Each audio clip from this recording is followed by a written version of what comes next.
हरिः ओम् सहनाववतो सहनौ भुनक्तु सह वीर्यङ्करवावहै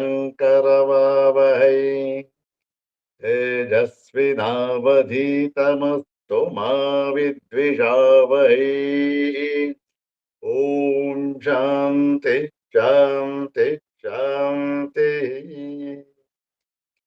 ॐ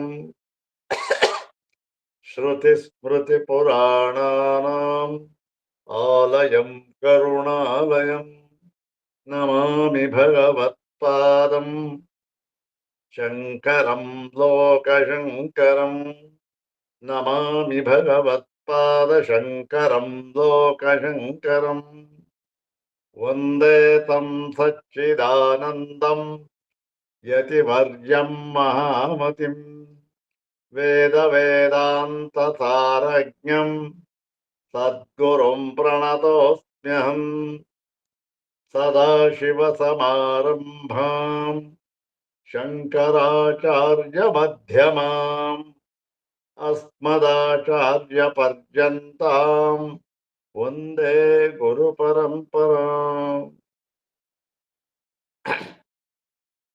अग्रे उपस्थितेभ्यः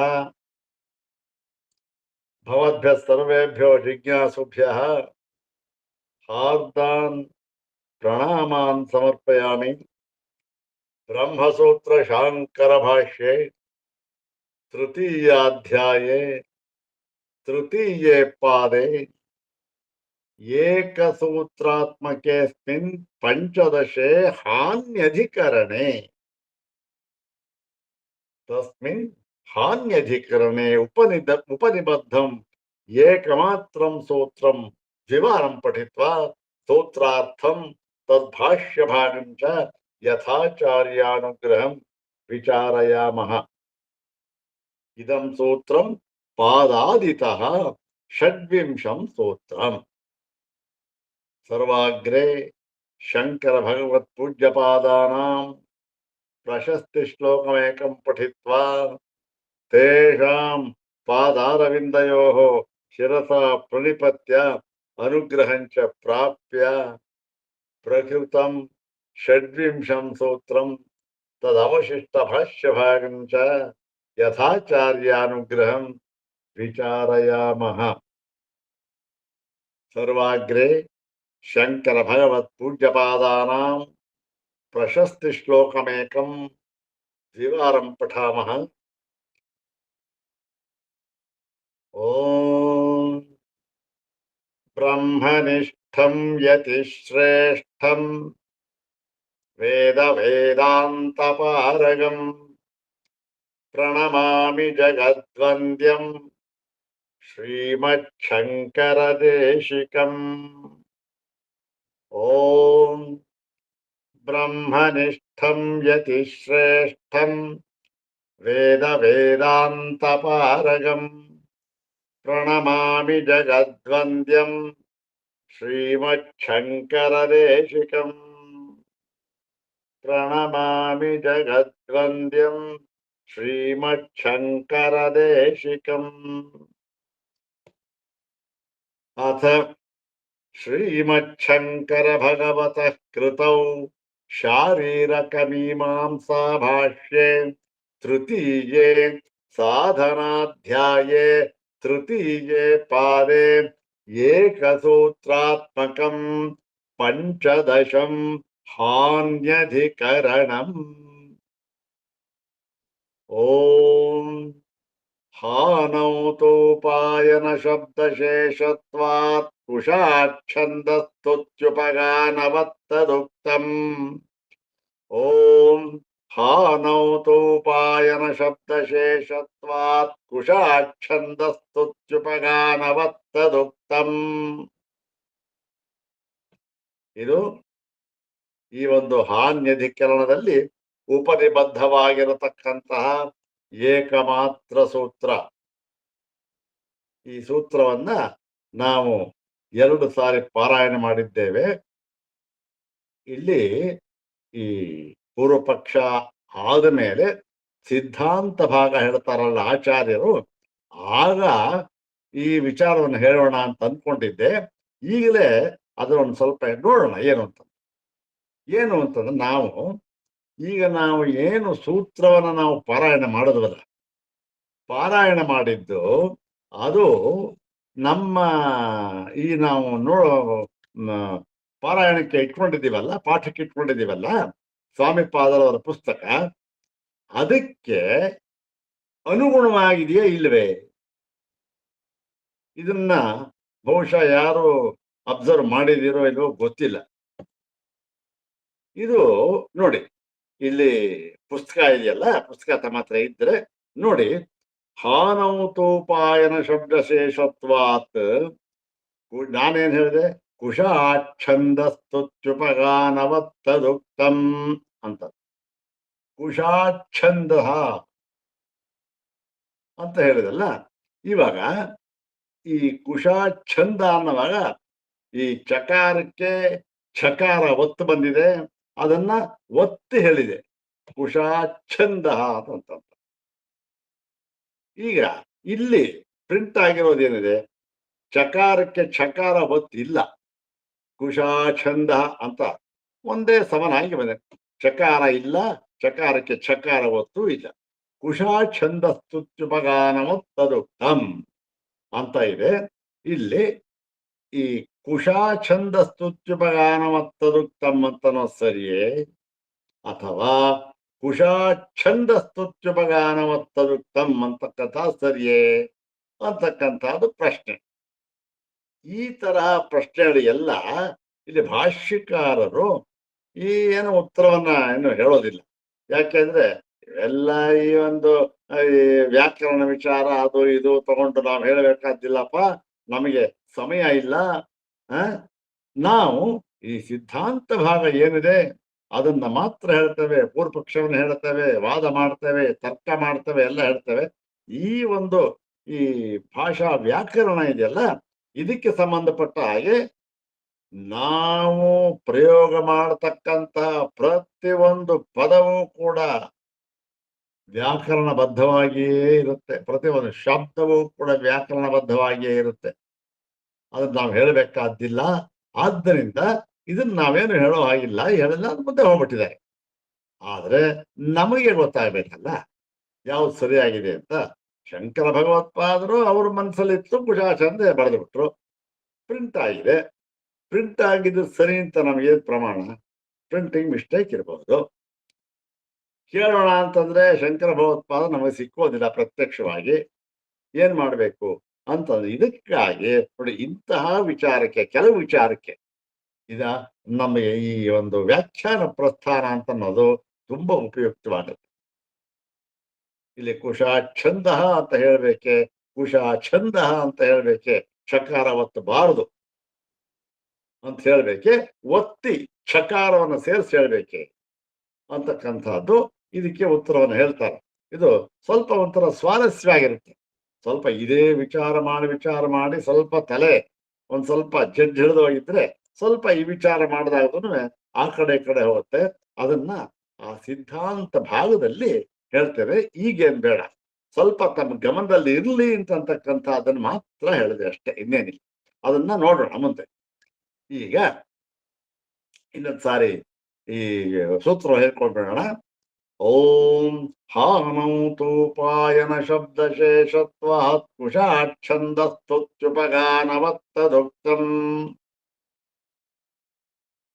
ನಾನು ಕುಶಾಚ್ಛಂದ ಅಂತ ಚಕಾರ ಒತ್ತಿ, ಚಕಾರಕ್ಕೆ ಒತ್ತು ಕೊಟ್ಟು, ಚಕಾರ ಅಲ್ಪ ಪ್ರಾಣ, ಅದಕ್ಕೆ ಒತ್ತಕ್ಷರ ಅಚ್ಚಕಾರ ಮಹಾಪ್ರಾಣ, ಹಾಗೆ ಹೇಳ್ಬೇಕು. ಹೇಳಿದೆ ಸರಿ ಹೇಳಿದ್ವು ಅಂತ ಮುಂದೆ ನೋಡೋಣ ಅಂತ.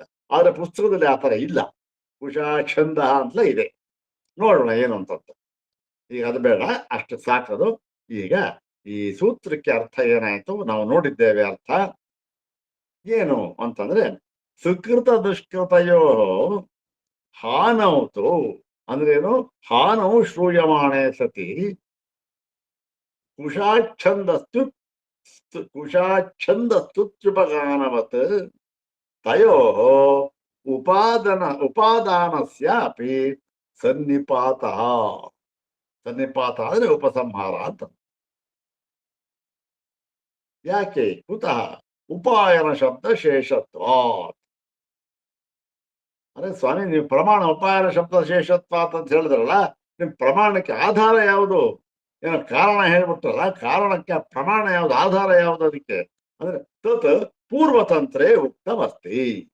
ತದುಕ್ತಂ ಅಂತಿದೆ. ತದುಕ್ತಂ ಕುತ್ರ ಉಕ್ತಂ ಅಸ್ತಿ ಅಂದ್ರೆ ಪೂರ್ವತಂತ್ರೇ ಉಕ್ತಮಸ್ತಿ. ಅಂದ್ರೆ ಏನಾಯ್ತು? ಸುಕೃತ ದುಷ್ಕೃತ ಇವುಗಳ ಬಿಡುವಿಕೆ ಶ್ರುತಿಯಲ್ಲಿ ಹೇಳಿದ್ದಾರೆ.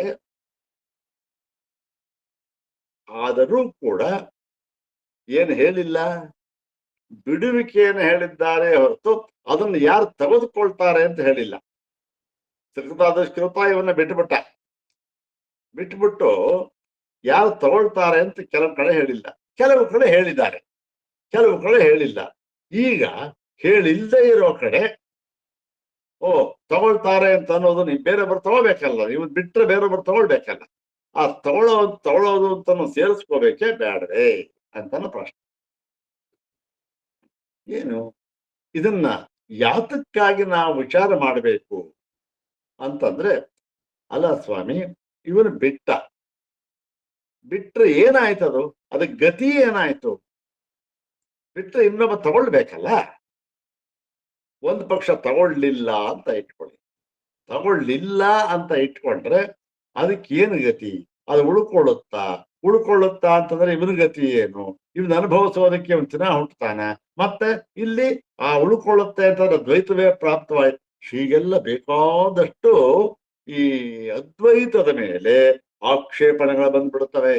ಅದಕ್ಕಾಗಿ ಇದನ್ನ ಸರಿಯಾಗಿ ನಾವು ಈ ಒಂದು ಸಂಶಯವನ್ನು ಪರಿಹಾರ ಮಾಡಿಕೊಳ್ಳಬೇಕು. ಅದಕ್ಕಾಗಿ ಈ ಭಾಗವನ್ನು ತೆಗೆದುಕೊಂಡಿದ್ದಾರೆ.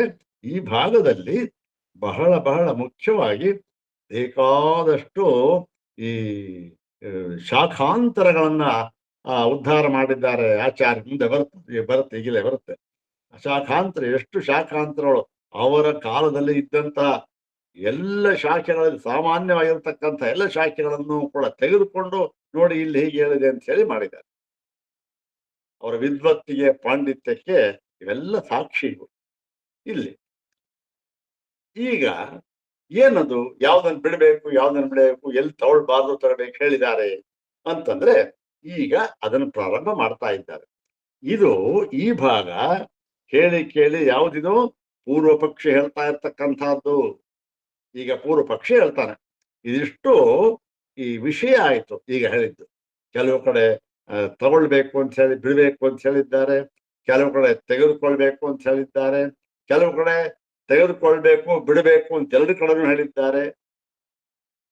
ಆದರೆ ಎಲ್ಲಿ ಕೇವಲ ಬಿಡಬೇಕು, ಸುಕೃತ ದುಷ್ಕೃತಗಳನ್ನ ಬಿಟ್ಟು ಬಿಡ್ತಾನೆ ಅಂತ ಹೇಳಿದಾಗ ಮತ್ತು ತೆಗೆದುಕೊಳ್ತಾರೆ ಇನ್ನೊಬ್ರು ಅಂತ ಹೇಳಿಲ್ವೋ, ಅಲ್ಲಿ ತೆಗೆದುಕೊಳ್ತಾರೆ ಅಂತ ಅನ್ನೋದನ್ನ ಸೇರಿಸ್ಕೋಬೇಕು ಬೇಡವೋ?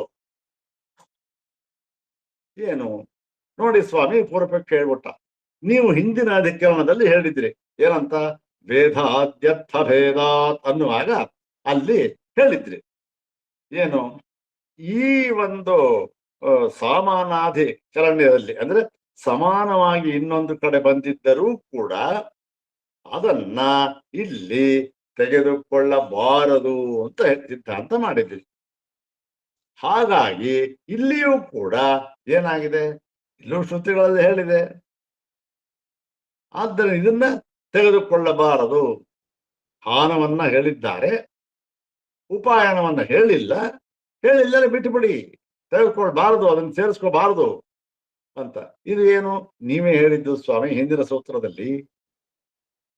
ವೇದಾದ್ಯರ್ಥ ಭೇದಾತ್ ಅನ್ನುವಾಗ ಸರ್ವಂ ಪ್ರವಿಧ್ಯ ಹೃದಯಂ ಪ್ರವಿಧ್ಯ, ಹೃದಯವನ್ನು ಸೀಳು, ಧಮನಿಯನ್ನು ಒಡೆದಾಕು, ತಲೆ ಜಜ್ಜಾಕು, ಇವೆಲ್ಲವೂ ಕೂಡ ಆ ವಿದ್ಯಾ ಸನ್ನಿಧಿಯಲ್ಲಿ ಬಂದಿದ್ದರೂ ಕೂಡ ಅವುಗಳನ್ನ ಇಲ್ಲಿ ಸೇರಿಸಿಕೊಳ್ಳಬಾರದು. ಇದಕ್ಕೂ ಅದಕ್ಕೂ ಏನು ಸಂಬಂಧ ಇಲ್ಲ. ಅದು ಆಭಿಚಾರಿಕ ಕರ್ಮಕ್ಕೆ ಸಂಬಂಧಪಟ್ಟಿದ್ದು, ಇದು ಆತ್ಮವಿದ್ಯೆಗೆ ಸಂಬಂಧಪಟ್ಟಿದ್ದು. ಅದರ ಕರ್ಮ ಇದ್ವಿ ಸೇರಿಸ್ಕೋಬೇಕಾದಿಲ್ಲ ಅಂತ ಹೇಳಿದ್ರಿ. ಏನು ಅಲ್ಲೇ ಹೇಳಿದ್ರು ಕೂಡ ಇಲ್ಲೂ ಕೂಡ ಇಲ್ಲೇ ಹೇಳಿದ್ದಾರೆ. ತೆಗೆದುಕೊಳ್ಬೇಕು, ಉಳ್ಬೇಕು ಅಂತ ಹೇಳಿದ್ದಾರೆ. ಕೆಲವರಲ್ಲಿ ಬಿಡಬೇಕು ಅಂತ ಮಾತ್ರ ಹೇಳಿದ್ದಾರೆ, ಕೆಲವುಗಳ ತೆಗೆದುಕೊಳ್ಬೇಕು ಅಂತ ಮಾತ್ರ ಹೇಳಿದ್ದಾರೆ. ಇಲ್ಲಿ ಸಂಶಯ ಆಯ್ತು, ಎಲ್ಲಿ ತೆಗೆದುಕೊಳ್ಬೇಕು, ಇಲ್ಲಿ ಬಿಡಬೇಕು ಅಂತ ಹೇಳಿದ್ದಾರೋ ಅಲ್ಲಿ ತೆಗೆದುಕೊಳ್ಳುವುದನ್ನು ಸೇರಿಸ್ಬೇಕಾ ಬೇಡ, ಅಥವಾ ಎಲ್ಲಿ ತೆಗೆದುಕೊಳ್ಳುವುದನ್ನು ಹೇಳಿದ್ದಾರೋ ಬಿಡುವುದನ್ನು ಸೇರಿಸ್ ಬಿಡ್ತಾನಲ್ಲ ಅದನ್ನು ಇನ್ನೊಬ್ಬರು ತೆಗೆದುಕೊಳ್ತಾರಲ್ಲ ಅದು ಸೇರಿಸ್ಕೋಬೇಕೋ ಬೇಡ. ಪಾಪ ಪುಣ್ಯ ಬಿಟ್ಟ, ಅದನ್ನ ಇನ್ನೊಬ್ಬರು ತಗೊಳ್ತಾರೆ. ಅದನ್ನ ಕೆಲವು ಕಡೆ ಹೇಳಿದ್ದಾರೆ, ಕೆಲವು ಕಡೆ ಇನ್ನೊಬ್ಬರು ತಗೊಳ್ತಾರೆ ಅಂತ ಹೇಳಿಲ್ಲ, ಬಿಟ್ಟುಬಿಟ್ಟಿದ್ದಾರೆ. ಇವನು ಪಾಪ ಪುಣ್ಯಗಳಿಂದ ಕೊಡೆದುಕೊಳ್ತಾನೆ ಅಂತ ಹೇಳಿದ್ದಾರೆ ಅಷ್ಟು ಮಾತ್ರ. ಈಗ ಅಲ್ಲಿ ಅವರು ತೆಗೆದುಕೊಳ್ತಾರೆ, ಬೇರೆಯವರು ಸೇರಿಸ್ಕೋಬೇಕೋ ಬೇಡವೋ ಅಂತಕ್ಕಂಥ ಪ್ರಶ್ನೆ. ಎಲ್ಲಿ ಅಂತಂದ್ರೆ ನೋಡಿ, ಇಲ್ಲಿ ಕೆಲವು 4 ಸುತ್ತ ಹೇಳಿದ್ರಲ್ಲ, ಅವರು ಎಲ್ಲಿ ತಗೊಳ್ತಾರೆ, ಬಿಟ್ಬಿಡ್ತಾನೆ ಬಿಟ್ಟದನ್ನ ಎಲ್ಲಿ ತಗೊಳ್ತಾರೆ ಅಂತಂತಂದ್ರೆ ಎರಡನ್ನೂ ಕೂಡ, ಪಾಪ ಪುಣ್ಯ ಎರಡನ್ನೂ ಕೂಡ ಇಲ್ಲಿ ಕೊನೆ ಮಾತನ್ನು ಮಾತ್ರ ಹೇಳ್ತೇನೆ ನೋಡಿ. ತಥೈವ ಕೌಶೀತಕ್ಕೆ ನ ತತ್ಸಕೃತೆ ವಿಧೂನತೆ ತಸ್ಯ ಪ್ರಿಯ ಜ್ಞಾತಯ ಸುಕೃತಂ ಉಪಯಂತಿ ಅಪ್ರಿಯ ದುಷ್ಕೃತಂ. ಇವನು ಸುಕೃತ ದುಷ್ಕೃತ ಎರಡನ್ನೂ ಕೂಡ ಕೊಡವಿಕೊಂಡು ಬಿಡುತ್ತಾನೆ. ಇವನಿಗೆ ಪುಣ್ಯವೂ ಇಲ್ಲ, ಪಾಪವೂ ಇಲ್ಲ. ಮತ್ತೇನಾಯ್ತು ಇವನು ಪುಣ್ಯ ಪಾಪ? ಕರ್ಮ ಮಾಡಿದ್ರ ಮೇಲೆ ಇದ್ದೇ ಇರುತ್ತಲ್ಲ, ಪುಣ್ಯ ಪಾಪ ಏನಾಯ್ತು ಅಂತಂದ್ರೆ, ಇವನನ್ನ ಯಾರು ಆಧರಿಸಿದ್ದಾರೋ, ಇವನನ್ನ ಯಾರು ಸೇವಿಸಿದ್ದಾರೋ ಅವರು ಇವನ ಪುಣ್ಯವನ್ನು ತೆಗೆದುಕೊಳ್ತಾರೆ. ಮತ್ತೆ ಇವನನ್ನ ಯಾರು ದ್ವೇಷಿಸಿದ್ದಾರೋ ಅವರಿಗೆ ಇವನ ಪಾಪ ಹೊರಟೋಗುತ್ತೆ. ಇದರಿಂದ ಒಂದು ಏನು ಗೊತ್ತಾಗುತ್ತೆ ಅಂತಂದ್ರೆ, ಯಾರೋ ಒಬ್ಬ ಮಹಾತ್ಮ ಇದ್ದಾನೆ, ಬ್ರಹ್ಮಜ್ಞಾನಿ, ಯಾರೋ ಮಹಾತ್ಮ ಬ್ರಹ್ಮಜ್ಞಾನಿ ಆಗ್ಬೇಕು ಅಂತೇನಿಲ್ಲ. ಒಬ್ಬ ಸಿದ್ಧ ಪುರುಷ ಇದ್ದಾನೆ ಅಥವಾ ಒಬ್ಬ ಮಹಾಪಂಡಿತ ಇದ್ದಾನೆ. ಅವನನ್ನ ನಾವು ಅವನನ್ನ ಆಧರಿಸಿದ್ರೆ, ಅವನವನ ಸ್ನೇಹದಿಂದಿದ್ದು ಅವನ ಸೇವಿಸಿದ್ರೆ ನಮಗೇನಾಗುತ್ತೆ? ಅವನು ಮಾಡಿದ ಪುಣ್ಯ ನಮಗೆ ಬರುತ್ತೆ. ಯಾಕಂದ್ರೆ ಅವನು ಮಾಡಿದ ಪುಣ್ಯ ಪಾಪ ಎರಡನ್ನೂ ಬಿಟ್ಬಿಟ್ಟಿರ್ತಾನ. ಪುಣ್ಯ ಪಾಪ ಎರಡನ್ನೂ ದೂರವಾಗಿರ್ತಾನ. ಆದರೂ ಕೂಡ ಮಾಡ್ತಾ ಇರ್ತಾನಲ್ಲ, ಅದು ಸ್ನೇಹಿತರಿಗೆ, ಅವರ ಮಿತ್ರರಿಗೆ ಅವನ ಪುಣ್ಯ ಕರ್ಮ ಫಲ ಬರುತ್ತೆ. ಅವನ್ ಯಾರು ದ್ವೇಷಿಸ್ತಾರೋ ಅವರಿಗೆ ಅವನ ಪಾಪದ ಫಲ ಹೋಗ್ಬಿಡುತ್ತೆ. ಅದೇ ನಮ್ಗೊಂದು ವಾರ್ನಿಂಗು. ಯಾವತ್ತೂ ಕೂಡ ಮಹಾತ್ಮನನ್ನು ನಾವು ದ್ವೇಷಿಸಬಾರದು. ಯಾಕೆಂದ್ರೆ ಏನಿರುತ್ತೋ ಅವರ ಶಕ್ತಿ ಗೊತ್ತಿಲ್ಲ. ಇರ್ಲಿ, ಈಗ ಇದು ಗೊತ್ತಾಗ್ತಲ್ಲ. ಈ ಪೂರ್ವಪಕ್ಷಿ ಹೇಳ್ತಾ ಇದ್ದಾನೆ, ತದಿಹ ಕ್ವಚಿತ್ ಸುಕೃತ ದುಷ್ಕೃತಯೋ ಹಾನಂ ಶ್ರೂಯತೆ, ಕ್ವಚಿತ್ ತಯೋರೇವ ವಿಭಾಗೇನ ಪ್ರಿಯೈ ಅಪ್ರಿಯೈಶ್ಚ ಉಪಾಯನಂ, ಕ್ವಚಿತ್ ಉಭಯಮಪಿ ಹಾನಂ ಉಪಾಯನಂಚ. ನೋಡಿ ಸ್ವಾಮಿ, ಇಲ್ಲಿ 3 ವಿಷಯವನ್ನು ಹೇಳಿದ್ದಾರೆ. ಏನು? ಕೆಲವು ಕಡೆ ಹೇಳಿದ್ದಾರೆ ಇವನ ಸುಕೃತ ದುಷ್ಕೃತ ಅಂದ್ರೆ ಪಾಪ ಪುಣ್ಯ ಎರಡೂ ಕೂಡ ಇವನು ಕೊಡವಿಕೊಂಡು ಬಿಡುತ್ತಾನೆ. ಪುಣ್ಯ ಪಾಪೇ ವಿಧೂಯ, ಪುಣ್ಯ ಪಾಪ ಎರಡನ್ನೂ ಕೂಡ ಕೊಡವಿಕೊಂಡು ಬಿಡುತ್ತಾನೆ ಅಂತ ಹೇಳಿದ್ರೆ ಕೆಲವು ಕಡೆ. ಎಲ್ಲಿ? ಮುಂಡಕ ಶ್ರುತಿಯಲ್ಲಿ. ಇಲ್ಲ, ಅದನ್ನು ಉದ್ಧಾರ ಮಾಡಿಲ್ಲ, ಹೇಳಿ ನೋಡಿ. ಯದಾ ಪಶ್ಯತೆ ರುಕ್ಮವರ್ಣಂ ಕರ್ತಾರಮೇಶಂ ಪುರುಷಂ ಬ್ರಹ್ಮಯೋನಿಂ ತದಾ ವಿದ್ವಾನ್ ನಾಮರೂಪಾದ್ ವಿಮುಕ್ತಃ. ತದಾ ವಿದ್ವಾನ್ ಪುಣ್ಯ ಪಾಪೇ ವಿಧೂಯ ನಿರಂಜನ ಪರಮಂ ಸಾಮ್ಯಮುಪೈತಿ. ಅಲ್ಲಿ ತದಾ ವಿದ್ವಾನ್ ಪುಣ್ಯ ಪಾಪೇ ವಿಧೂಯ, ಪುಣ್ಯ ಪಾಪ ಎರಡನ್ನೂ ಕೊಡವಿಕೊಂಡು ಅಂತ ಹೇಳಿದ್ದಾರೆ. ಮತ್ತೆ ಇನ್ನೂ ಒಂದು ಕಡೆ ನಾಮರೂಪ ಎರಡನ್ನೂ ಕೊಡಬೇಕು ಅಂತ ಹೇಳಿದ್ದಾರೆ. ಅದನ್ನ ಇಲ್ಲಿ ಹೇಳಿದ್ದಾರಲ್ಲ, ಯಥಾ ನದ್ಯ ಸ್ಯಂದಮಾನ ಸಮುದ್ರೇ ಅಸ್ತಂಗಚ್ಚಂತಿ ನಾಮರೂಪೇ ವಿಹಾಯ ತಥಾ ವಿದ್ವಾನ್ ನಾಮರೂಪಾದ್ವಿಮುಕ್ತಃ ಪರಾತ್ ಪರಂ ಪುರುಷಮುಪೈತಿ ದಿವ್ಯಂ. ಎರಡನ್ನೂ ಬಿಡ್ತಾರೆ ಅಂತ ಹೇಳಿದ್ದಾರೆ. ಇನ್ನು ಕೆಲವು ಕಡೆ ಏನ್ ಹೇಳಿದ್ದಾರೆ, ಅದನ್ನ ಪಾಪ ಪುಣ್ಯ ಎರಡನ್ನೂ ವಿಭಾಗ ಮಾಡಿಬಿಟ್ಟು ಪ್ರಿಯರಾದವರು ಪುಣ್ಯದ ಭಾಗವನ್ನು ತೆಗೆದುಕೊಳ್ತಾರೆ, ಇವನನ್ನ ಅಪ್ರಿಯ ದ್ವೇಷಿಸ್ತಕ್ಕಂಥವ್ರು ಅವನ ಒಂದು ಪಾಪದ ಭಾಗವನ್ನು ತೆಗೆದುಕೊಳ್ತಾರೆ ಅಂತ ಹೇಳಿದ್ದಾರೆ. ವಿಭಾಗ ಮಾಡಿ ಹೇಳಿಬಿಟ್ಟಿದ್ದಾರೆ. ಕ್ವಚಿತ್ತು ಇನ್ ಕೆಲವು ಮಕ್ಕಳೇ ಉಭಯಮಪಿ ಹಾನಂ ಉಪಾಯನಂಚ ಎರಡನ್ನು ಹೇಳ್ಬಿಟ್ಟಿದ್ದಾರೆ. ಇವನು ಬಿಡ್ತಾನೆ ಅಂತಲೂ ಹೇಳಿದ್ದಾರೆ, ಅವರು ತೆಗೆದುಕೊಳ್ತಾರೆ ಅಂತಂತೂ ಹೇಳಿದ್ದಾರೆ. ಅದು ಕೌಶೀತಕ್ಕೆ ಅಲ್ಲಲ್ಲ, ಈ ಇದರಲ್ಲಿ ಹೇಳಿದ್ದಾರೆ. ಅದು ಯಾವ ಶ್ರುತಿ ಅಂತಲೇ ಗೊತ್ತು ನೋಡಿ. ತಸ್ಯ ಪುತ್ರಾದಾಯಮುಪಯಂತಿ ಸಹೃದ ಸಾಧು ಕೃತ್ಯಾಂ ವಿಷಂತಃ ಪಾಪ ಕೃತ್ಯಾಂ ಅಂತ ಅನ್ನೋ ಕಡೆ ಹೇಳಿದ್ದಾರೆ. ಹೀಗೆ 3 ತರ ಹೇಳಿದ್ದಾರೆ. ತತ್ ಈಗ ವಿಚಾರ ಮಾಡಿ ನೋಡೋಣ ಸ್ವಾಮಿ. ವಿಚಾರ ಮಾಡಿದಾಗ ಏನಾಗತ್ತೆ? ತತ್ ಯತ್ರ ಉಭಯಂ ಶ್ರೂಯತೆ ತತ್ರ ತಾವತ್ ನ ಕಿಂಚಿತ್ ವಕ್ತವ್ಯಮಸ್ತಿ. ಎರಡನ್ನೂ ಹೇಳಿದ್ದಾರಲ್ಲ. ಇವನು ಇದನ್ನ ಪುಣ್ಯ ಪಾಪವನ್ನ ಬಿಟ್ಟು ಬಿಡುತ್ತಾನೆ, ಅದನ್ನ ಇನ್ನೊಬ್ಬರು ತಗೊಳ್ತಾರೆ ಅಂತ ಹೇಳಿದಾರಲ್ಲ, ಅಲ್ಲಿ ಏನು ನಾವು ಹೇಳ್ಬೇಕಾದ್ದಿಲ್ಲ, ವಿಚಾರ ಮಾಡಬೇಕಾದ್ದಿಲ್ಲ. ಯಾಕೆಂದ್ರೆ ಇವನು ಬಿಟ್ಟ, ಬೇರೆಯೊಬ್ರು ತಗೊಂಡ. ಒಬ್ಬ ಇದ್ದ, ಅವನಿಗೆ ಬೇಕಾದಷ್ಟು ಆಸ್ತಿ ಇತ್ತು. ಅವನೇನ್ ಮಾಡ್ದ? ಅವನ ಕೊನೆಗಾಲ ಬಂತು, ಎಲ್ಲವನ್ನು ಬಿಡಬೇಕು ಅಂತ ಮನಸ್ಸು ಮಾಡ್ಬಿಟ್ಟ. ಬಿಡ್ಬೇಕಾದ್ರೆ ಏನ್ ಮಾಡ್ದ? ಒಂದು ವಿಲ್ ಬರದ, ಎಲ್ಲವನ್ನು ಕೂಡ ತನ್ನ ಮಕ್ಕಳಿಗೆ ಕೊಟ್ಟು ಬಿಟ್ಟ. ಇವನು ಬಿಟ್ಟ, ಮಕ್ಕಳು ತಗೊಂಡ್ರು. ಇಲ್ಲೇನು ವಿಚಾರ ಮಾಡ್ಬೇಕಾದಂತಹದ್ದು ಏನೂ ಇಲ್ಲ. ನಾ ಕಿಂಚಿತ್ ವಕ್ತವ್ಯ ಮತ್ತೆ ವಿಚಾರ ಮಾಡೋಕೆ ಏನೂ ಇಲ್ಲ. ಯತ್ರ ಅಪಿ ಉಪಾಯನಮೇವ ಶ್ರೂಯತೆ ನ ಹಾನಂ ತತ್ರ ಅಪಿ ಅರ್ಥಾದೇವ ಹಾನಂ ಸಂಪತತಿ. ಇನ್ ಕೆಲವು ಕಡೆ ಏನು, ಇವನು ಬೇರೆಯವರು ಇರ್ತಾರಲ್ಲ, ಬೇರೆಯವರು ಇವನ ಪುಣ್ಯ ಪಾಪಗಳನ್ನು ತೆಗೆದುಕೊಳ್ಳುತ್ತಾರೆ. ಇವನು ಬಿಟ್ಟ, ಜ್ಞಾನಿ ಆದ ಬಿಟ್ಟ, ಬೇರೆಯವರು ತೆಗೆದುಕೊಳ್ತಾರೆ ಅಂತ ಹೇಳಿದ್ರು. ಬೇರೆಯವರು ತೆಗೆದುಕೊಳ್ತಾರೆ ಅಂತ ಹೇಳಿದ ಮೇಲೆ ಇಲ್ಲಿ ಬಿಡುವುದನ್ನು ಹೇಳಿದ ಹಾಗೆ ಆಯಿತು. ಯಾಕೆ? ಇವನ ಮಕ್ಕಳು ಇವನ ಆಸ್ತಿಯನ್ನು ತೆಗೆದುಕೊಳ್ಳುತ್ತಾರೆ ಅಂದ್ರೆ ಅರ್ಥ ಏನಾಯ್ತು? ಇವನು ಬಿಟ್ಟರು ತಾನೆ, ಅವನು ಕೊಟ್ಟರು ತಾನೆ ಅವ್ರು ತಗೊಳ್ಳೋದು. ಅವನ ಆಸ್ತಿಯನ್ನು ಅವನ ಮಕ್ಕಳು ತೆಗೆದುಕೊಂಡರು ಅಂತಂದ್ರೆ ಇವನು ಕೊಟ್ಟ ಅಂತ ಅರ್ಥ. ಆದ್ದರಿಂದ ಇಲ್ಲೂ ಕೂಡ ಅರ್ಥ ಸರಳವಾಗಿದೆ. ಹೌದು, ಇವನು ಕೊಟ್ಟ ಅಂತ ಅನ್ನೋದನ್ನ ನಮಗೆ ಅದು ಅಂಡರ್ಸ್ಟುಡ್. ಅದು ಹೇಳದೆ ಇದ್ರೂ ಕೂಡ ನಮಗೆ ಅರ್ಥವಾಗುತ್ತೆ. ಮತ್ತೆ ಅನ್ಯೈಹಿ, ಅದು ಯಾಕೆ ಅಂತಂದ್ರೆ ಅನ್ಯೈಹಿ ಆತ್ಮೀಯೋ ಸುಖ ದುಷ್ಕೃತೆಯೋ ಉಪಯಮಾನಯೋ ಸತ್ಯೋ ಸೇರಿಸ್ಕೋಬಹುದು. ಅವಶ್ಯಕತ್ವಾತ್ ಹಾನಸ್ಯ. ಯಾಕೆ? ಇವನು ತಾನು ಸುಕೃತ ದುಷ್ಕೃತ ಎರಡನ್ನು ಬಿಟ್ಟ ಅಂತ ಹೇಳಿದ್ರೆ ಏನ್ ಮಾಡ್ತಾರೆ? ಇನ್ನು ಬೇರೆಯವರು ಇವನ್ನು ತೆಗೆದುಕೊಳ್ತಾರೆ ಅಂತಾಯ್ತು. ಯಾವಾಗ ಬೇರೆಯವರು ತೆಗೆದುಕೊಳ್ತಾರೆ ಅಂತ ಆಯ್ತು, ಇವನು ಬಿಟ್ಟ ಅಂತ ಏನೋ ಪ್ರತ್ಯೇಕವಾಗಿ ಹೇಳಬೇಕಾದ್ದಿಲ್ಲ. ಇವನು ಬಿಟ್ಟರೆ ತಾನೆ ಅವ್ರು ತಗೊಳ್ಳೋದು.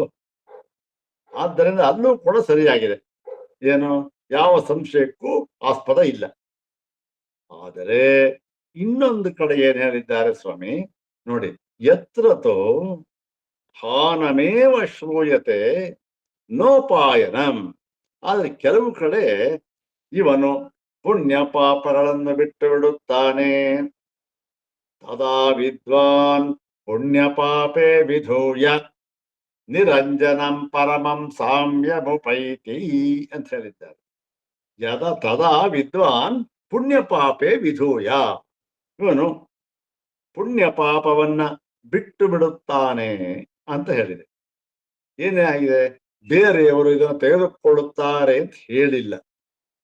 ಅಷ್ಟು ತಾನೇ ಹೇಳಿಲ್ಲ, ತೆಗೆದುಕೊಳ್ತಾರೆ ಅಂತ ಹೇಳಿಲ್ವಲ್ಲ.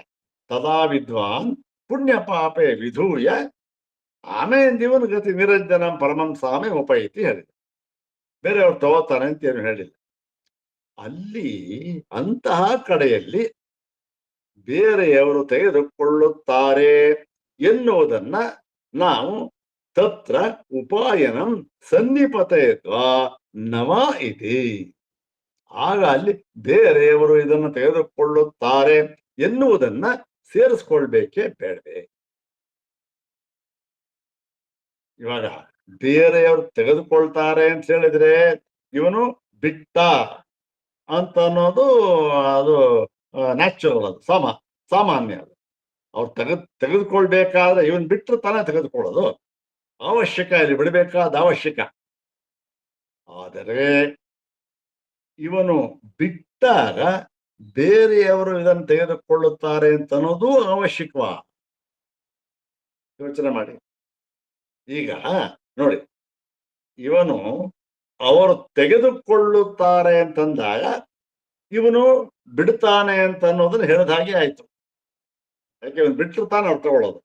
ಅವರು ತೆಗೆದುಕೊಳ್ಳುತ್ತಾರೆ ಅಂದಾಗ ಇವ್ರು ಬಿಟ್ಟಿದ್ದಾರೆ ಅಂತ ಹೇಳಿದ ಹಾಗೆ ಆಯ್ತು. ಆದರೆ ಇವನು ಬಿಟ್ಟಿದ್ದಾನೆ ಅಂತ ಮಾತ್ರ ಹೇಳಿದ್ರೆ ಅವರು ಇನ್ನೊಬ್ಬರು ತೆಗೆದುಕೊಳ್ತಾರೆ ಅಂತ ಅನ್ನೋದು ಅವಶ್ಯಕನ? ಇವನು ಬಿಟ್ಟು ಮಾತ್ರಕ್ಕೆ ಇನ್ನೊಬ್ರು ತೆಗೆದುಕೊಳ್ಬೇಕಾದ್ದೇನೂ ಇಲ್ಲ. ಬಿಡೋದು ಇವನ ಕೆಲಸ, ತೆಗೆದುಕೊಳ್ಳೋದು ಬಿಡೋದು ಅವ್ರಿಗೆ ಬಿಟ್ಟಿದ್ದದು. ಬೇಕಾದ ತಗೋಬಹುದು, ಬೇಡದೆ ಬಿಡಬಹುದು. ಆದ್ದರಿಂದ ಅವರು ತೆಗೆದುಕೊಳ್ಳುತ್ತಾರೆ ಎನ್ನುವುದನ್ನು ಕೂಡ ಸೇರಿಸ್ಕೊಳ್ಬೇಕೋ ಬೇಡವೋ ಅಂತ ಪ್ರಶ್ನೆ. ನೋಡಿ, ಎಂಥ ವಿಚಿತ್ರ ಇದೆ. ಸ್ವಲ್ಪ ಸರಿಯಾಗಿ ಯೋಚನೆ ಮಾಡಿ ನಾವು ತಿಳ್ಕೊಳ್ಬೇಕಿದನ್ನ. ಮುಂದೆ ಹೇಳ್ತಾರೆ ಪ್ರಯೋಜನ ಏನು ಅಂತ ಅನ್ನೋದನ್ನು. ಸುಮ್ಮನೆ ಯಾವುದನ್ನೋ ವ್ಯರ್ಥವಾಗಿ ಹೇಳಿಲ್ಲ. ಅದು ಒಂದು ತಮ್ಮನ್ನು ಹೇಳ್ತಾರೆ ನೋಡಿ. ಎಷ್ಟು ಜನ ಬ್ರಹ್ಮಸೂತ್ರ ಮಾಡ್ತಾರೆ ನೋಡ್ರಿ, ನಮಗೆ ಯಾಕ್ರಿ ಇವೆಲ್ಲ 4 ಸೂತ್ರದಲ್ಲಿ ಹೇಳಿದ್ದಾರೆ, ಅಥವಾ ಅಧಿಕರಣ ಪಂಚಕ 5 ಅಧಿಕರಣದಲ್ಲಿ ಹೇಳಿದ್ದಾರೆ, ಓದೋಣ ಸಾಕು. ಏನು ಗೊತ್ತಾಗೋದು? ಏನು ಗೊತ್ತಾಗ್ಬರೋ ಸಿದ್ಧಾಂತ ಇಲ್ಲ ಅಂತಲ್ಲ, ಆದರೆ ಅದು ಪ್ರಮಾಣಬದ್ಧವಾಗಿ ನಮಗೆ ಗೊತ್ತಾಗೋದಿಲ್ಲ. ಯಾವಾಗ ಪ್ರಮಾಣಬದ್ಧವಾಗಿ ಗೊತ್ತಾಗೋದಿಲ್ಲವೋ ಸಂಶಯ ಅಂತ ಅನ್ನೋದು ಕಟ್ಟಿಟ್ಟ ಬುತ್ತಿ. ಪ್ರಮಾಣಬದ್ಧವಾಗಿ ಒಂದು ವಿಷಯ ಗೊತ್ತಾಗದೇ ಇದ್ರೆ ಸಂಶಯ ಇದ್ದೇ ಇರುತ್ತೆ ಅದಕ್ಕೆ. ಗೊತ್ತಾನೆ? ಈಗ ಹಗ್ಗ ಅಂತಕ್ಕಂಥದ್ದು ನಮಗೆ ಪ್ರಮಾಣಬದ್ಧವಾಗಿ ಗೊತ್ತಾಗದೆ ಹೋದಾಗ, ಏನು ಯಾವುದು ಸರಿಯಾದ ಪ್ರಮಾಣದಿಂದ ಹಗ್ಗ ಅಂತ ಗೊತ್ತಾಗೋದಿಲ್ಲ. ಅದು ಯಾರೋ ಹೇಳ್ತಾರೆ ಅಲ್ಲಿ ಹಗ್ಗ ಹಾಕೊಂಡ್ರಿ ಅನ್ಬಿಡ್ತಾನೆ ಅಷ್ಟೇ. ಅಷ್ಟು ಹೇಳಿದ ಮಾತ್ರದಿಂದ ನಮಗೆ ಆ ಹಾವನ ಭಯ ಹೋಗುತ್ತಾ? ಅಯ್ಯೋ ಅವನು ಹೇಳ್ಬಿಟ್ಟ ಕಣ್ರಿ, ಆದ್ರೂ ಗೊತ್ತಾ? ಪ್ರಮಾಣಬದ್ಧವಾಗಿ ಗೊತ್ತಾದಾಗ ಟಾರ್ಚ್ ತಂದ, ಕೋಲ್ ಹಿಡ್ಕೊಂಡ, ಅದನ್ನ ತಿವುದ, ಏನು ಆಗಲಿಲ್ಲ, ಟಾರ್ಚ್ ಬಿಟ್ಟ, ಹಗ್ಗ ಆಗ ಗೊತ್ತಾಯ್ತು. ಹೀಗೆ ಪ್ರಮಾಣಬದ್ಧವಾಗಿ ಇರ್ಬೇಕು. ಆ ಪ್ರಮಾಣಬದ್ಧವಾಗಿ ಸಿದ್ಧ ಮಾಡ್ತಾರಲ್ಲ, ಅದೆಲ್ಲ ಈ ಭಾಗದಲ್ಲಿ ಇರ್ತಕ್ಕಂಥ. ಈ ಭಾಗದಲ್ಲಿ ನೋಡದೆ ಇದ್ರೆ ಎಲ್ಲ ನಮಗೆ ಏನೋ ಒಂದು ಗೊತ್ತಾಗುತ್ತೆ ಅಷ್ಟೇ. ಇನ್ಯಾರೋ ಬರ್ತಾರೆ, ಏನ್ರಿ ಹೇಗ್ರಿ ಇದು ಸರಿ ಇಲ್ಲ ಅಂದ್ರೆ, ಹೌದು ಕಣ್ರಿ, ಅಲ್ಲಿಗೆ ಹೊರಟೋಗ್ತಾರೆ. ಇನ್ನೂ ಬರ್ತಾನೆ, ಅಲ್ಲಿಗೆ ಹೋಗ್ತಾನೆ ಅಷ್ಟೇ. ಆದ್ದರಿಂದ ಪ್ರತಿಯೊಂದನ್ನು ಕೂಡ ಅವಶ್ಯಕವಾಗಿ ಅಧ್ಯಯನ ಮಾಡಬೇಕಾದ್ರೆ ಇರ್ಲಿ. ಈಗ ಯತ್ರದು ಹಾನಮೇವ ಶ್ರೂಯತೆನ ಉಪಾಯನಂ, ಬೇರೆಯವರಿಗನ್ನು ತೆಗೆದುಕೊಳ್ತಾರೆ ಅಂತ ಹೇಳದೆ ಇರುವಾಗ ತತ್ರ ಉಪಾಯನಂ ಸನ್ನಿಪತೆ ಯದ್ವಾನವಾಯಿತು ಜಿಕ್ಸಾಯಾಮ್. ಈಗ ಒಂದು ಸಂಶಯ ಬಂತು, ಬೇರೆಯವರು ತಗೊಳ್ತಾರೆ ಅಂತ ಅನ್ನೋದನ್ನ ಸೇರಿಸ್ಕೊಳ್ಬೇಕೆ ಅಥವಾ ಬೇಡವೇ ಅಂದ್ರೆ, ಪೂರ್ವಪಕ್ಷ ಹೇಳ್ತಾ ಇದ್ದಾನಿಲ್ಲಿ, ಅಶ್ರವಣಾತ್ ಅಸನ್ನಿಪಾತ ವಿದ್ಯಾಂತರ ಗೋಚರತ್ವಾಚ ಶಾಖಾಂತರ ಇಯತ್ಯ. ನೋಡಿ ಸ್ವಾಮಿ, ಇಷ್ಟು ಗೊತ್ತಾಗುತ್ತೆ. ಏನು ಅಶ್ರವಣಾತ್ ಅಸನ್ನಿಪಾತ, ಬೇರೆಯವರು ತೆಗೆದುಕೊಳ್ಳುತ್ತಾರೆ ಅಂತ ಏನು ಹೇಳಿಲ್ಲ, ಇವನು ಬಿಡುವುದನ್ನು ಹೇಳಿದ್ದಾರಷ್ಟೇ. ತದಾ ವಿದ್ವಾನ್ ಪುಣ್ಯ ಪಾಪೆ ವಿಧೂಯ ಅಷ್ಟು ಹೇಳಿದ್ದಾರೆ. ಬೇರೆಯವರು ತೆಗೆದುಕೊಳ್ತಾರೆ ಅಂತ ಹೇಳಿಲ್ಲ. ಆದ್ದರಿಂದ ನಾವು ಇವನನ್ನು ಬಿಟ್ಟಿದ್ದನ್ನ ಬೇರೆಯವರು ತೆಗೆದುಕೊಳ್ಳುತ್ತಾರೆ ಎಂಬುದಾಗಿ ಸೇರಿಸಿಕೊಳ್ಳಬೇಕಾದಿಲ್ಲ. ಯಾತಕ್ಕೆ ಅಂದ್ರೆ ವಿದ್ಯಾಂತರ ಗೋಚರತ್ವಾಚ ಶಾಖಾಂತರಯ್ಯಸ್ಯ ಶ್ರವಣಸ್ಯ.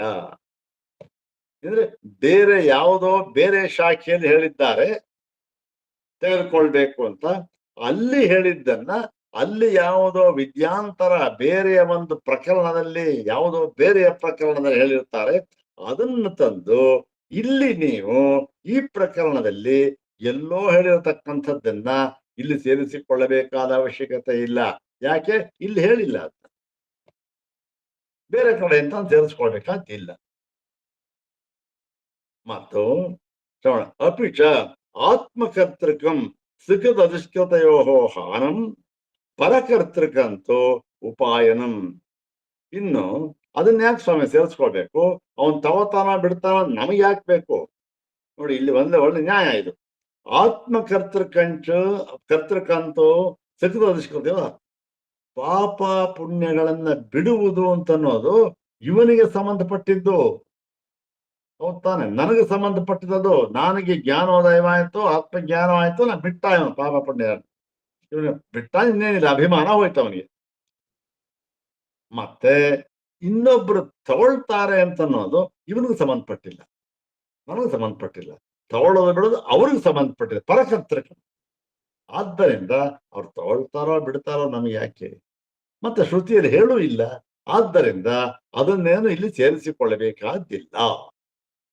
ಬೇರೆಯವರು ಇವನ ಪಾಪ ಪುಣ್ಯಕ್ಕೆ ಭಾಗಿಗಳೋ ಅಲ್ಲವೋ ಎಂಬುದನ್ನ ನಾವು ಇಲ್ಲಿ ಸೇರಿಸಿಕೊಳ್ಳಬೇಕಾದದ್ದಿಲ್ಲ, ವಿಚಾರ ಮಾಡಬೇಕಾದದ್ದಿಲ್ಲ. ಸುಮ್ಮನೆ ಯಾಕೆ ಸ್ವಾಮಿ ಸೂತ್ರವನ್ನ ನೀವು ಮಾಡಿದ್ರಿ? ಯಾಕೆ ಬೇಕಿದ್ರು? ಬೇಕಾಗೇ ಇಲ್ವಲ್ಲ. ಬೇರೆಯವರ ಪ್ರಶ್ನೆ ನಮಗೆ ಯಾಕೆ ಸ್ವಾಮಿ? ಅದು ಅಲ್ಲದೆ ಬಿಡೋದು ಅಂತಕ್ಕಂಥದ್ದು ನನಗೆ ಸಂಬಂಧಪಟ್ಟಿದ್ದು, ತೆಗೆದುಕೊಳ್ಳೋದು ಅಂತಕ್ಕಂಥದ್ದು ಇನ್ನೊಬ್ಬರು ಸಂಬಂಧಪಟ್ಟಿದ್ದು. ಹಾಗಾಗಿ ಇದನ್ನ ಯಾಕೆ ವಿಚಾರ ಮಾಡಬೇಕು ಅಂತಂದ್ರೆ, ಆಯ್ತಪ್ಪ ವಿಚಾರ ಮಾಡೋಣ. ವಿಚಾರ ಮಾಡಿದ್ರೆ ಇವಾಗ ತಗೊಳ್ಬೇಕೆ ಬಿಡಬೇಕೆ ಅನ್ನುವುದನ್ನು ವಿಚಾರ ಮಾಡಬೇಕು. ಅಲ್ಲಿ ಹೇಳ್ತಾನೆ ತಯೋ ಅಸತಿ ಅವಶ್ಯಕ ಭಾವೇ ಕಥಂ ಹಾನೇನ ಉಪಾಯನ ಆಕ್ಷಿಪ್ಯೇತ. ಈಗ ಇವನು ಬಿಟ್ಟಿದ್ದನ್ನ ಬೇರೆಯವರು ತೆಗೆದುಕೊಳ್ಳಬೇಕು ಎಂಬ ನಿಯಮವೇನೂ ಇಲ್ಲ, ಅದು ಅವಶ್ಯಕವೂ ಅಲ್ಲ. ಇವನ್ ಬಿಟ್ಟು ಅವ್ರು ತಗೋಬೇಕು ನಾವಂದ್ರೆ ಅವಶ್ಯಕನ? ಏನೂ ಇಲ್ಲ. ಹಾಗಿರುವಾಗ ಈ ಹಾನದ ಜೊತೆಯಲ್ಲಿ ಬಿಡುವಿತ ಅಂತ ಹೇಳಿದಾರಲ್ಲ, ಅದರ ಜೊತೆಯಲ್ಲಿ ಉಪಾಯನಂ ಆಕ್ಷಿಪ್ಯೇತ. ಈ ಉಪಾಯನವನ್ನ ಯಾಕೆ ನಾವು ತೆಗೆದುಕೊಳ್ಳಬೇಕು? ಅವನ ಬಿಟ್ಟ ಅಂತಾಯ್ತು, ತೆಗೆದುಕೊಳ್ಳೋದು ಅವನಿಗೆ ವಿಚಾರ, ನಾವ್ ಯಾಕೆ ಅದನ್ನ ವಿಚಾರ ಮಾಡ್ಬೇಕು? ಉಪಾಯನಂ ಆಕ್ಷಿಪ್ಯೇತ ಅಂತ ಇದೆ ಇಲ್ಲಿ ಅಲ್ವಾ? ಈ ಆಕ್ಷಿಪ್ಯೇತ ಅಂತ ಅನ್ನೋದಕ್ಕೆ ನಮಗೆ ಮೇಲ್ನೋಟಕ್ಕೆ ಏನು ಅರ್ಥ ಗೊತ್ತಾಗತ್ತೆ? ಓಹೋ, ಆಕ್ಷೇಪಣೆ. ಯಾಕೆ ಆಕ್ಷೇಪಣೆ ಮಾಡಬೇಕು ಅಂದಾಗ ಇದಕ್ಕೆ ಆಕ್ಷೇಪಣೆ ಮಾಡಬೇಕು ಅರ್ಥವೇ ಆಗೋದಿಲ್ಲ. ಅವನು ಬಿಟ್ಟದ್ದನ್ನ ನಾವ್ ಯಾಕೆ ಆಕ್ಷೇಪಣೆ ಮಾಡಬೇಕು ಏನ್ ಅರ್ಥ ಆಗತ್ತೆ? ಇಲ್ಲಿ ಆಕ್ಷೇಪಣೆ ಅಂತಂದ್ರೆ ಇಲ್ಲಿ ಆಕ್ಷೇಪ ಮಾಡೋದು, ಅದನ್ನ ಅಬ್ಜೆಕ್ಟ್ ಮಾಡೋದು ಅಂತ ಇದೆಯಲ್ಲ, ಅದಲ್ಲ. ಆಕ್ಷಿಪ್ಯೇತ ಅಂದ್ರೆ ಅರ್ಥ ಅಲ್ಲ. ಇವಾಗ ಕ್ಷಿಪ್ಯೇತ, ಕ್ಷಿಪ್ ಅಂತ ಅನ್ನೋದಕ್ಕೇನು? ಅದನ್ನೇ ಎಸೆಯುವುದು ಅಂತ ಅರ್ಥ. ಕ್ಷಿಪತಿ, ಕ್ಷಿಪಣಿ ಅಂತ ಬಂದಿರೋದು ಅದೇ ಪದ. ಕ್ಷಿಪಣಿ ಎಸೆಯೋದು, ದೂರಕ್ಕೆ ಹೋಗೋದು, ಎಸೆಯೋದು. ಯಾವುದು? ಕ್ಷಿಪ್ಯೇತ ಅಂದ್ರೆ. ಅದಕ್ಕೆ ಆಂಗ್ ಎನ್ನುವ ಉಪಸರ್ಗವು ಸೇರಿದಾಗ ಏನಾಗತ್ತೆ? ಎಸೆಯೋದಲ್ಲ, ತೆಗೆದುಕೊಳ್ಳೋದು, ಹಿಂದೆ ವಾಪಸ್ ಬರೋದು ಅಂತ ಆಗತ್ತೆ. ಕ್ಷಿಪ್ಯೇತ ಅಂದ್ರೆ ದೂರಕ್ಕೆ ಹೋಗೋದು, ಆಕ್ಷಿಪ್ಯೇತ ಅಂದ್ರೆ ಹತ್ತಿರಕ್ಕೆ ಬರೋದು, ಬಂದು ಸೇರೋದು, ತೆಗೆದುಕೊಳ್ಬೇಕಾದದ್ದು.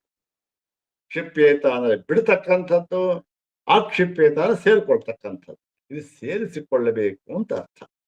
ಆಕ್ಷಿಪ್ಯೇತ ಹೇಗೆ? ಗಮನ ಅಂತಂದ್ರೆ, ಗಮನ ಅಂದ್ರೇನು? ಹೋಗೋದು ಅಂತ ಅರ್ಥ. ಅದಕ್ಕೆ ಸೇರಿಸ್ಬಿಟ್ರೆ ಆಗಮನ ಅಂದ್ರೆ ಬರುವುದು ಅಂತ ಅರ್ಥ. ಹೌದ್ ತಾನೆ? ಹರತಿ ಅಂತಂದ್ರೆ ತೆಗೆದುಕೊಂಡು ಹೊರಟೋಗ್ತಾನೆ ಅಂತಂದ್ರೆ, ಹರತಿ ಇದ್ರೆ ತೆಗೆದುಕೊಂಡು ಬರ್ತಾನೆ ಅಂತ ಅರ್ಥ. ಇಲ್ಲಿ ಕ್ಷಿಪ್ಯೇತ ಆಕ್ಷಿಪ್ಯೇತ ಇದು ಸೇರಿಸ್ಕೊಳ್ಳ. ಯಾಕೆ ಸೇರಿಸ್ಕೊಳ್ಬೇಕು? ಹಾನ ಜೊತೆ ಉಪಾಯನ ಯಾಕೆ ಸೇರಿಸ್ಕೊಳ್ಬೇಕು? ಅವನಿಗೆ ಬಿಟ್ಟಿದ್ದದು. ತಸ್ಮಾತ್ ಅಸನ್ನಿಪಾತೋ ಹಾನೌ ಉಪಾಯನಸ್ಯ ಇತಿ. ಆದ್ದರಿಂದ ಈ ಹಾನದ ಜೊತೆಯಲ್ಲಿ ಉಪಾಯನವನ್ನ ಇವನು ಬಿಟ್ಟ. ಮತ್ತೆ ಉಪಾಯನ ಅಂದ್ರೇನು? ಬೇರೆಯವರು ಅದನ್ನು ತೆಗೆದುಕೊಳ್ಳುತ್ತಾರೋ ಬಿಡ್ತಾರೋ ಅಂತ ಅನ್ನೋದನ್ನ ನಾವು ಸೇರಿಸಿಕೊಳ್ಳಬೇಕಾದ್ದಿಲ್ಲ. ಬೇರೆಯವರು ತೆಗೆದುಕೊಳ್ಳುತ್ತಾರೆ ಅಂತಕ್ಕಂಥದ್ದನ್ನು ಸೇರಿಸಿಕೊಳ್ಬೇಕಾದ್ದಿಲ್ಲ. ಇವನು ಬಿಟ್ಟ ಅಲ್ಲಿ ಬಿಟ್ಬಿಡಿ, ಸಾಕಷ್ಟೇ, ಮುಗಿದಾಯ್ತು. ಬೇರೆಯವನು ತಗೊಳ್ತಾನೆ ಅಂತ ಇದೆಯಲ್ಲ, ಅದನ್ನ ಇಲ್ಲಿ ಸೇರಿಸಿಕೊಳ್ಳಬೇಕಾದದ್ದಿಲ್ಲ. ಬೇರೆ ಕಡೆ ಹೇಳ್ಕೊಂಡು ಹೋಗ್ಲಿ, ಇಲ್ಲಿ ಸೇರಿಸ್ಕೊಳ್ಬೇಕಾದ್ದಿಲ್ಲ ಅಂತ ಹೇಳಿ ಪೂರ್ವ ಪಕ್ಷ ಏನ್ ಮಾಡ್ದ? ಸೇರಿಸ್ಕೊಳ್ಬೇಕಾದಿಲ್ಲ ಸ್ವಾಮಿ ಇಲ್ಲಿ ಅಂತ ಹೇಳ್ಬಿಟ್ಟ. ಇದು ಏನು ಹಿಂದೆ ಹೇಳಿದ್ದಕ್ಕೂ ಈ ಹಿಂದಿನ ಸೂತ್ರ ಹೇಳಿದ್ದಲ್ಲ ಅದೇ ತೆಗೆದುಕೊಳ್ಬಾರದು ಅಂತ ಹೇಳಿದ್ರು, ಇಲ್ಲೂ ಆಯ್ತು. ಆದ್ರೆ ಅದಕ್ಕೂ ಹಿಂದೆ ಹೇಳಿದ್ರು ಇಲ್ಲ, ಒಂದೇ ವಿದ್ಯೆ, ವಿದ್ಯೈಕತ್ವ ಉಪಸಂಹಾರ, ವಿದ್ಯೆ ಒಂದೇ ಆದ್ದರಿಂದ ಉಪಸಂಹಾರ ಮಾಡಿಕೊಳ್ಬೇಕು. ಇಲ್ಲೂ ಅಷ್ಟೇ ಉಪನಿಷತ್ತುಗಳಲ್ಲಿ ಹೇಳಿದ್ದಾರೆ, ಯಾವುದಾದ್ರೂ ಆಗಲಿ ಸ್ವಾಮಿ ಉಪನಿಷತ್ತುಗಳಲ್ಲಿ ಹೇಳಿದ್ದಾರೆ. ಆದ್ದರಿಂದ ಸನ್ನಿಧಿ ಒಂದೇ ಸನ್ನಿಧಿ, ಆದ್ದರಿಂದ ಇದನ್ನ ನಾವು ತೆಗೆದುಕೊಳ್ಬೇಕು ಅಂದ್ಬಿಟ್ಟ. ತೆಗೆದುಕೊಳ್ಬೇಕು ಅಂತ ಹೇಳಿಲ್ವಲ್ಲ, ಬಿಟ್ಬಿಡಿ, ಅದನ್ನ ಯಾಕೆ ಸೇರಿಸ್ಕೊಳ್ತೀರಾ? ಹೇಳಿದ್ದೇ ಬಿಟ್ಬಿಡೋಣ, ಎಲ್ಲೋ ಬೇರೆ ಕಡೆ ಹೇಳಿದ್ದನ್ನ ಯಾಕೆ ತಗೊಳ್ಬೇಕು ಅಂತಂದ್ರೆ, ಇದು ನೋಡಿ ಸಿದ್ಧಾಂತವನ್ನು ಹೇಳ್ತಾರೆ. ಅದಕ್ಕಾಗಿ ಅಸ್ಯಾಂ ಪ್ರಾಪ್ತವು ಪಠತಿ ಹಾನೌತು ಇತಿ. ಹೀಗೆ ಈ ಒಂದು ಆಕ್ಷೇಪಣೆ ಇದೆಯಲ್ಲ, ಇದು ಪ್ರಾಪ್ತವಾಗಿ ಬಂದು ಒದಗಲಾಗಿ ಪಠತಿ ಹಾನೌತು, ಪಠತಿ ಹಾನೌತು ಇತಿ ಸೂತ್ರಂ ಪಠತಿ ಅಂತ. ಹೀಗೆಂಬ ಪೂರ್ವ ಪಕ್ಷವು ಬಂದೊದಗಲಾಗಿ ತೆಗೆದುಕೊಳ್ಬೇಕೆ ಬಿಡಬೇಕೆ, ಯಾಕೆ ತಗೊಳ್ಬೇಕು ಸ್ವಾಮಿ, ಬೇರೆಯವ್ರು ತೆಗೆದುಕೊಳ್ತಾರೆ ಅಂತ ಅನ್ನೋದನ್ನ ನಾವಿಲ್ಲಿ ಸೇರಿಸ್ಕೋಬೇಕಾದಿಲ್ಲ. ಹೀಗೆ ಪೂರ್ವ ಪಕ್ಷವು ಬಂದೊದಗಲಾಗಿ ಆಹ ಭಗವಾನ್ ಸೂತ್ರಕಾರ ಹಾನೌತೋಪಾಯನ ಶಬ್ದಶೇಷತ್ವಾತ್ ಕುಶಾಚ್ಛಂದಸ್ತುತ್ಯುಪಗಾನವತ್ತದುಕ್ತಂ. ಈ ಸೂತ್ರವನ್ನ ಸೂತ್ರಕಾರರು ಹೇಳಿದ್ದಾರೆ ಅಂತ ಹೇಳ್ತಾರೆ. ಇಲ್ಲಿ ಇಷ್ಟು ಪೂರ್ವಪಕ್ಷ ಆಯ್ತು. ಈಗ ಕುಶಾಚ್ಛಂದ ಅಂತ ಇದೆಯಲ್ಲ, ಕುಶಾಚ್ಛಂದ ಸ್ತುತ್ಯುಪಗಾನವತ್ ಅಂತ ಹೇಳಿದ್ದಾರಲ್ಲ, ಇದು ಈ ಛ ಅಂತಕ್ಕಂಥದ್ದು ಒತ್ತಬೇಕೆ ಬೇಡವೇ ಅಂತಕ್ಕಂಥದ್ದು ಪ್ರಶ್ನೆ. ಇಲ್ಲಿ ಎರಡೂ ತರಹ ಪಾಠವನ್ನ ಹೇಳಿದ್ದಾರೆ. ಇಲ್ಲಿ ಸ್ವಾಮಿಪಾದರವರು ಈ ಒತ್ತಿಲ್ಲ ಇದಕ್ಕೆ, ಕುಶಾಚ್ಛಂದ ಅಂತ ನೇರವಾಗಿ ಹೇಳ್ಬಿಟ್ಟಿದ್ದಾರೆ, ಒತ್ತಿಲ್ಲದೆ ಹೇಳಿದ್ದಾರೆ. ಆದ್ರೆ ಕುಶಾಚ್ಛಂದ ಅಂತ ಸೇರಿಸ್ಕೊಳ್ಬೇಕು ಅಂತಕ್ಕಂಥದ್ದನ್ನ ಎಲ್ಲಿ ಹೇಳಿದ್ದಾರೆ ಅಂದ್ರೆ ವ್ಯಾಖ್ಯಾನಕಾರರು ಹೇಳಿದ್ದಾರೆ. ಯಾರು ವ್ಯಾಖ್ಯಾನಕಾರ ಹೇಳಿದ್ದಾರೆ ಅಂದ್ರೆ ಭಾಮತಿಯಲ್ಲಿ ಹೇಳಿದ್ದಾರೆ ವಾಚಸ್ಪತಿ ಮಿಶ್ರರು. ಏನಂತ, ಕುಶಾಚ್ಛಂದ ಅಂತ ಅನ್ನೋದು ಪಾಠ ಸರಿಯಾಗಿದೆ. ಅದಕ್ಕೆ ಅವರು ಕೆಲವು ಕಾರಣ ಕೊಡ್ತಾರೆ. ಇದು ಕುಶಾಚ್ಛಂದ ಅಂತ ಒತ್ತಿಲ್ಲದೆ ಹೇಳಿದ್ರು ಕೂಡ ಆಗಬಹುದಾಗಿದೆ ಇದರ ಸನ್ನಿಧಿಯಲ್ಲಿ. ಎಲ್ಲಿ ಉಪನಿಷತ್ತುಗಳು ಕೆಲವು ಕಡೆ ಹೀಗೆ ಇದೆ. ಆದರೆ ನಾವು ಯಾತಕ್ಕೆ ಒತ್ತಬೇಕು ಅಂತ ಹೇಳ್ತಾ ಇದ್ದೇವೆ ಅಂತಂದ್ರೆ, ನಮಗೆ ಭಾಷ್ಯದ ಬಲವಿದೆ. ಶಂಕರ ಭಗವತ್ಪಾದರು ಇದನ್ನ ಹೀಗೆ ಒತ್ತಬೇಕು ಅಂತನ್ನೋ ಅರ್ಥದಲ್ಲಿ ಹೇಳಿದ್ದಾರೆ ಅಂತ ಹೇಳ್ಬಿಟ್ಟು, ಎಲ್ಲಿ ಹೇಳಿದ್ದಾರೆ ಅಂತಕ್ಕಂಥದ್ದು ಅದನ್ನ ಅಲ್ಲಿ ವಿಚಾರ ಮಾಡಿದ್ದಾರೆ. ಈಗ ಅದನ್ನ ಟೈಮ್ ಆಯ್ತು, ನಾಳೆ ಹೇಳ್ತೇನೆ. ಈಗ ಸಂಕ್ಷೇಪವಾಗಿ ಇಷ್ಟೇ, ಈ ಕುಶಾಚ್ಛಂದ ಸ್ತುತ್ಯುಪಗಾನವತ್ ಅಂತ ಇದೆ. ಎಷ್ಟಿದೆ? ಕುಶ, ಛಂದ, ಸ್ತುತಿ, ಉಪಗಾನ ಅಂತ 4 ಪದ ಇದೆ. ಈ 4 ಪದಗಳ ಏನಿದು? ಇದು ಸಮಾಹಾರ. ಇದು ಹೌದಾನೆ, ಒಂದು ಪದಕ್ಕೆ ಒಂದಕ್ಕೂ ಸೇರಿರ್ತಕ್ಕಂಥದ್ದು. ಇದು ಏನದು ದ್ವಂದ್ವ ಸಮಾಸ ಅಂತ ಆದಾಗ ಕುಶ ಅಂತಕ್ಕಂಥ ಶಬ್ದ ಇದೆಯಲ್ಲ, ಈ ಕುಶ ಅಂತಕ್ಕಂಥ ಶಬ್ದ ಯಾವ ಲಿಂಗ? ಕುಶ ಅಂತಕ್ಕಂಥದ್ದು ಯಾವ ಲಿಂಗ ಅಂತಂದ್ರೆ ನಮ್ಗೆ ಅದೇನು, ಪ್ರಮಾಣ ಏನು? ಪ್ರಮಾಣ ಏನು ಅಂತಂದ್ರೆ ಬೇಕಾದಷ್ಟು ಕಡೆ ಅದನ್ನ ಯಾವ ರೂಪದಲ್ಲಿ ಹಿಂದಿನವರು ಬಳಸಿದ್ದಾರೆ ಅಂತ ಅನ್ನೋದು ಒಂದು ಪ್ರಮಾಣ. ಈ ಮಹಾಭಾರತದಲ್ಲೂ ಕೂಡ ಕುಶ ಅಂತ ಬರುತ್ತೆ.